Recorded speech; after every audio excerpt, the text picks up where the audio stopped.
I confronted my grandpa's neighbor because she was blasting loud sounds that were scaring our dog, but instead of turning it down, she said my liver looks delicious. Today, she put a dead bird on our doorstep. Posted by you/assignment cold 8106. Just thought I'd share a weird/creepy encounter I had this weekend. My 22M grandpa's neighbor is probably in her late 30s. I'm staying with him for a while because of a roommate situation. His property is a few acres, and the neighbor's lot is similar. They are separated by trees. My grandpa has a dog, an old German Shepherd. He's gotten sensitive to noises lately. Here's the problem. The neighbor is a Halloween fanatic. My grandpa said she puts her Halloween decor up in late August, but the issue isn't the decor, it's that she's got this odd soundscape. The soundscape includes a fireworks/gunshot type cluster of bangs that happen every so often. Given the distance between the homes, we shouldn't be able to hear any of it. Anyway, she runs it from about 5 p.m. until 10 p.m. They don't get trick-or-treaters or anything in this area, the houses are too far apart and have long private drives. So all of this is just for herself. My grandpa is too nice and conflict avoidant to do anything about it, but I feel so bad for the dog. After a day of the sounds triggering the dog, I went over and introduced myself. It was my first time meeting her, so I didn't want to immediately launch into my complaint. I went along with some conversation to build rapport. She was extremely chatty at first, asked a lot of questions about me, and even tried to guess my ethnicity. I have a racially ambiguous face, and she wanted to prove she could read my features or whatever. From there, she started telling me which celebrities I remind her of. I hadn't heard of any of them, and then she started talking about horror movies. I couldn't get a word in, so I had to interrupt her. I explained about our dog and started with, maybe you could consider using a different soundscape or turning it down? As soon as I brought this up, she got all cold. Her whole demeanor toward me changed, but she did agree to turn it down. She didn't. So I showed up at her door for the second time, yesterday. This is when it got weird. She answered the door in full costume and was putting on a character that she didn't feel the need to drop while talking to me. I tried to let her know I was going to make a noise complaint if she didn't adjust her soundscape. I asked her why she hadn't turned it down, but she ignored my question and instead told me I looked like I had a delicious liver, WTF. It's hard to express how frustrating it was. I said nothing. I just stared at her, irritated, hoping she'd drop the act. Instead of getting serious, she kept the weird voice going and told me, lower your eyebrow, why are you so grumpy? She also tried to reach out slowly to touch my face or something. I just turned around and left.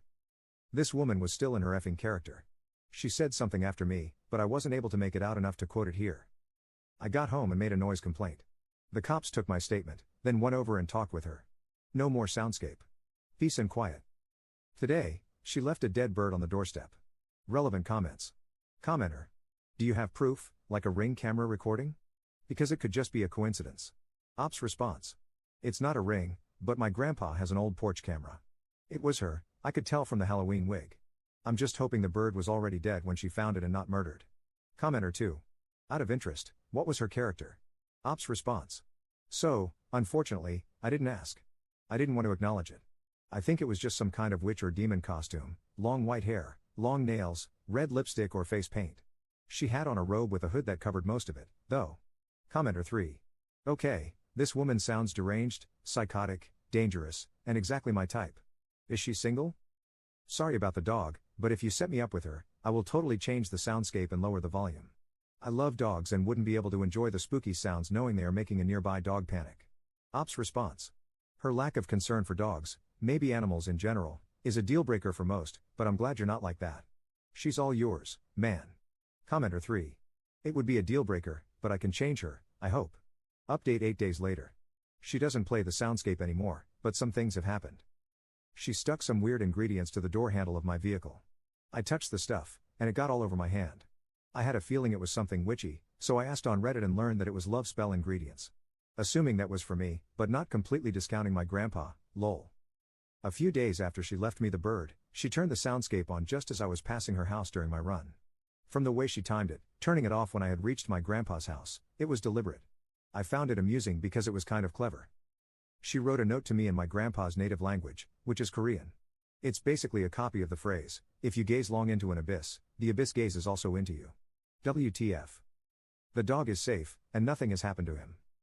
I have already mentioned this, but there is a police report/case number assigned to this incident, and I taught my grandpa what number to call so he can continue reporting other events if they happen, to add to the paper trail. He has working security cameras on his front and back porch that are fairly decent. This is not my permanent residence, but I'm sure he will be fine. Relevant comments. Commenter. Okay, This is creepy AF. A dead bird I can handle. Creepy Korean notes with cringe Nietzsche quotes? Pants crappingly terrifying. My offer's off the table, sorry. Ops response. You're the guy who wants to date my neighbor, right? Commenter. Lol, I was until I read the part about the note she left in Korean. I'm out. If I were you, I'd get a protective order ASAP. Second update 13 days later.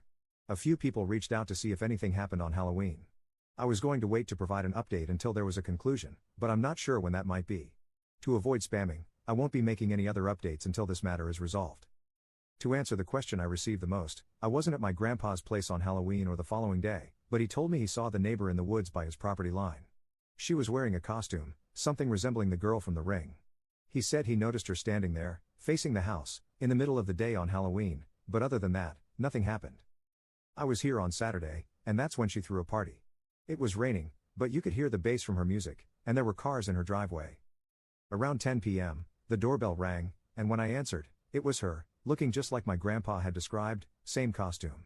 I couldn't see her face that well through all the hair, but I recognized her voice. She seemed panicked and was speaking so fast I couldn't make out everything she was saying, but the gist of it was that she needed help and wanted me to call an ambulance. Before I could process what was happening or even say anything, she hugged me. It wasn't really a normal hug, but I don't know how else to describe it. Currently, I have an arm sling for an injury, so when she slammed into me, that arm got sandwiched between us, and the sudden pain made me tense up and freeze. I genuinely thought she was in distress and believed her because it seemed different from the time she was acting like some character. I think I said something like, "It's okay, I'll help you," in an attempt to reassure her, and with my free hand, I tried to push her head away. She was clinging to me so hard I didn't know what to do. She was making these weird hiccuping sounds and was covered in something that smelled like diesel. The party was still going, so I just assumed it had something to do with that. Maybe she was intoxicated or under the influence of something. I told her I needed to get my phone so I could make the call. I asked her some questions, but she didn't answer. She eventually calmed down and let me go. She stood by the door, silent. I wanted to get my phone first anyway, but by the time I returned, she was gone. I checked the camera, and it showed she had walked off the porch. The police took 50 minutes to arrive that night. I explained what happened and showed them the porch camera footage. They went to her house for a wellness check, and an ambulance showed up too. They told me to stay at my house, so I didn't go with them. Today, she came by looking normal. She asked why I called the cops on her party and completely denied it was her at my door the other night. I didn't bother with the conversation after that, I just shut the door in her face. Since my last update, she has found my Reddit account, so I won't disclose any next steps. I thought about not posting any more updates altogether, but I felt bad about leaving people hanging. Op in the comments. I'm 6 feet 2 inches, and the top of her head barely reached my shoulder. Her lunge at me was sudden, I don't understand why she did that. I definitely didn't see it coming. I was straining to listen to what she was saying because she was talking so fast and at a low volume. It was raining really hard, and I couldn't see her face, which might have helped me hear her better, if that makes sense. In the middle of whatever she was saying, she hugged me. It totally threw me off, but I thought she was in a crisis, and fighting her off wasn't my first instinct. The shooting pain from her pressing into my injury made me freeze up too. All of this happened really fast, and I didn't have time to process anything. When I write it out, it seems like there was time, but there wasn't. In hindsight, the more I think back to how she behaved, she was in character and definitely doing her acting thing all over again. I feel so stupid for falling for whatever that was because I immediately focused on helping. Third update 3 months later. This will be my final update. I'll get the sad part over with first. My grandpa's dog died, from old age, at the end of last year. I was with him when it happened. It was something we were anticipating, so I don't suspect the neighbor at all. My grandpa was devastated though, because they were both old guys together. But he also never went anywhere because of his dog. After the dog died, I convinced my grandpa to go visit my parents with me. TLDR, I, finally, have been granted a protection order, specifically, a court-ordered one, which is why I held off on my update. It was a frustrating experience and more complicated because it involved a neighbor. Additionally, they initially didn't see a significant risk factor. I ended up moving, which I believe helped the process. There has been no contact from her since the order. Some things that happen between updates. 1. There's a homeless guy who has a dog. He's always at this gas station I go to.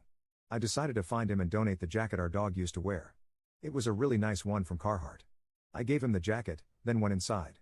When I came out, he told me someone was touching my motorcycle. His description wasn't great, he's a man of few words, and most of them were incoherent, but he did say it was a woman. The CCTV footage was poor quality and low frame rate. The owner let me record the screen with my phone. She either parked out of frame somewhere or had walked, but it looked like it could be her. This entire experience sadly made me realize that I think I'm kinda face blind. It was difficult to tell what she was doing, but it didn't look like much. 2. She called my mom's small business with a fake accent to ask about me. I have no association with the business. I have no idea how she found it. My mom remarried, so even our last names are different. 3. I had roses delivered to me on a few occasions. Ironically, it was the first time I had ever received flowers. I put on welding gloves to throw them in the trash, but when I came home, my grandpa had displayed them in a vase in his house. Explaining stalking to my grandpa has been a struggle, after which he told me that it had nothing to do with the roses. 4. She paid a random person to approach me while I was in a grocery store. This person asked me questions, none of them stood out to me, some I didn't understand. My mind blanked a little because his approach was so abrupt. He came back shortly after his attempt to engage me to apologize and tell me he was paid to ask me things. I was still very confused at this point. I thought I was about to experience an influencer in the wild or something. He offered to take me outside to point out the car. I got paranoid because he was being so pushy about it, and I was already half restrained by my own arm sling at the time. He also refused to tell me anything, wouldn't even say if it was a male or female, unless I went outside with him. 5. I used to work at a barber shop, so I cut my own hair, and she claimed she had my hair clippings, which she took from the trash for something called her poppet. She said she does stuff to it to bring me comfort when I'm in pain and to make me feel good. 6. This was probably the worst one because it took a mental health toll on me. Although I moved, she developed a habit of trying to convince me she was around me, having small influences over or involvement in my day. I didn't necessarily believe her, but it impacted my ability to let my guard down. So I decided to test this. I posted a video on Reddit to this account, stressing about an incident that the people in that subreddit probably thought I was a clown for asking about. But I knew she monitored my account. I also suspected she was monitoring my friend's Instagram account, through which she was sussing out information about me and my whereabouts indirectly. I had him post his POV of the same incident I had posted on Reddit. Anyway, I mostly did this to soothe my own paranoia. It felt reassuring to have some kind of proof that she was just making guesses to get under my skin because eventually, I received a cryptic message about how she was responsible for it and that it was just a warm-up. No sweetheart, it was the abyss, gazing right back.